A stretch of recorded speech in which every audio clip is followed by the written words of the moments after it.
guys, welcome to my vlog. हजुर त्यो केटीहरू कस्तो राम्रो राम्रो हुन्छ अनि भक्तपुरको भने के कस्तो होइन होइन हेर्ने बानी भन्नाले पनि अब कहिलेकाहीँ यस्तो अनलाइनमा बसिन्छ नि त अनि त्यस्तो हेर्दाखेरि एकदम ज्ञानी बोल्ने तरिका हुन्छ नि रहन सहन सब तरिका एवन हुन्छ के राम्रो लाग्छ मलाई त राम्रो मात्र लाग्छ के ए टने हप्तामा 2-3 चोटि पुगिरहेको हुन्छु कहिले कामले कसैले कहिले कसैको यादले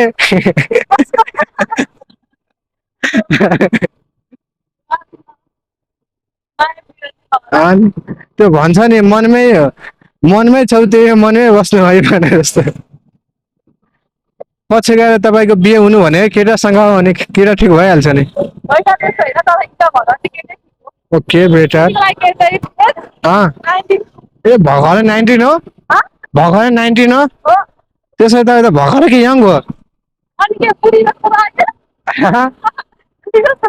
होइन कहाँ बुढी जस्तो हुनु